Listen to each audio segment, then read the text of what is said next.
Buenos días, licenciado. Mi nombre es Miguel Capiña. Les voy a presentar qué es los metales, no metales y gases nobles. Comenzamos con los metales.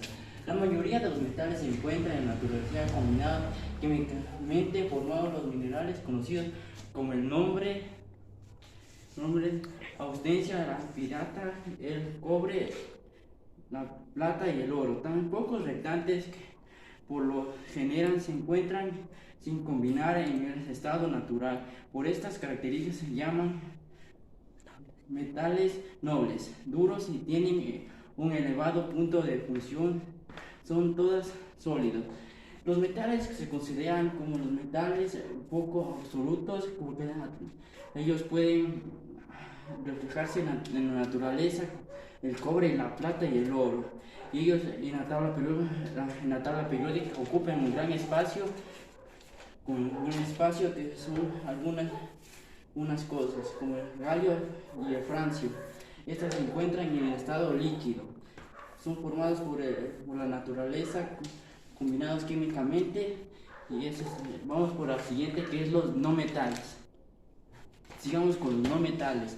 Los no metales tienen la propiedad química que reducen por ganancia de electrones al unirse con el oxígeno, forman óxidos no metálicos como el anhídrido o óxidos o hidróxidos, y al reaccionar con el agua forman óxidos oxálidos.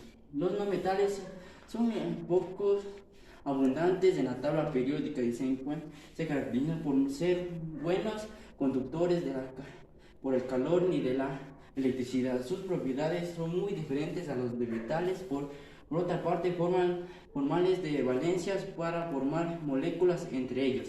Los no metales son los elementos situados a la derecha de la tabla periódica, por encima de la línea quebrada de los grupos 14, 17, incluidos el hidrógeno. Digamos que los metales no son poco obsoletos, digamos que ocupan un poco espacio de la tabla periódica.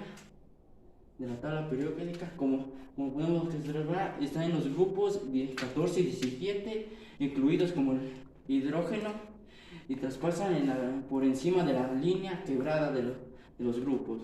Como podemos ver que los no metales provienen de la química y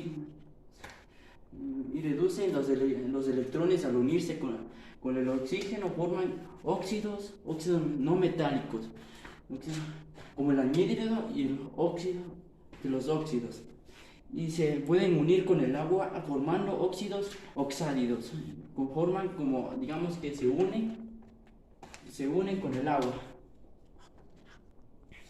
Comencemos ahora con los gases nobles. Son pocos de describir básicamente, forman compuestos químicos. Eso significa que no reaccionan a mucho con otras sustancias, siquiera reaccionar entre otras. El mismo gas como se ocurre con gases ionóticos como el oxígeno,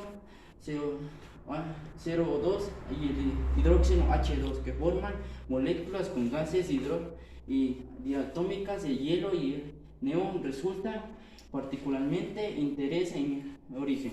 Digamos que los gases nobles son pocos, es decir, prácticamente no forman compuestos químicos, y significa que no reaccionan mucho con otras sustancias, como puede ser el no metal, y pueden formar como oxígeno, el CO2 y el hidrógeno H2. Estas moléculas son diatómicas con el hielo y el neón. Y los gases nobles son más abundantes en el universo a medida que disminuyen su número atómico. Digamos que ellos disminuyen su número atómico en el universo a medida que ellos van traspasando. Y eso es todo, licenciado. Muchas gracias.